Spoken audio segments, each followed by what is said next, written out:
اعوذ باللہ من الشیطان الرجیم بسم اللہ الرحمن الرحیم كانوا قلیلا من اللیل ما یہجعون وبالاسحار هم یستغفرون۔ پارہ نمبر 26 سورہ ذاریات کی آیت کریمہ 18 میں اللہ تعالیٰ ایک بہت ہی پیارا اہم موضوع ذکر کر رہے ہیں۔ اللہ تعالیٰ نے رمضان المبارک کی پورے دن میں ایک ایسی گھڑی کا انتخاب کیا ہے کہ جو تمام گھڑیوں سے، تمام اوقات سے بڑھ کر قبولیت کے اعتبار سے، فضیلت کے اعتبار سے سب سے بڑھ کر ہے۔ گویا کہ اللہ سے جو بھی مانگا جائے، جو بھی دعا کی جائے، اللہ تعالیٰ اپنے بندوں کی پکار کا جواب بھی دیتے ہیں اور اللہ تعالیٰ اپنے بندوں کی دعاؤں کو قبول بھی کرتے ہیں۔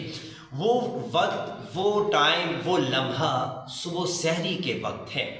اللہ تعالیٰ یہ بتانا چاہ رہے ہیں کہ یہ جنتی لوگوں کی صفات ہے، یہ جنتی لوگوں کے لیے انعام ہے کہ وہ صبح سحری کے وقت اٹھ کر یستغفرون، استغفار کرتے ہیں۔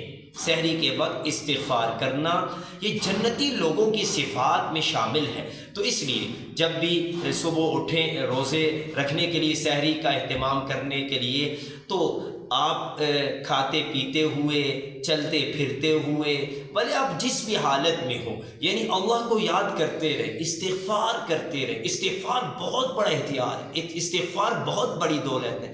استغفر اللہ ربی من کل ذنب واتوب الیہ، استغفر اللہ ربی من کل ذنب واتوب الیہ، یہ جنتی لوگوں کی صفت میں شامل بھی ہے۔ اور مقاتل بن سلیمان کہتے ہیں کہ اللہ تعالیٰ نے دو چیزیں ایسی بنائی ہیں کہ جن کی وجہ سے اللہ کا عذاب ہٹ جاتا ہے۔ یہ دو چیزیں ڈھال بن جاتی ہیں، اللہ کے عذاب سے رکاوٹ بن جاتی ہے۔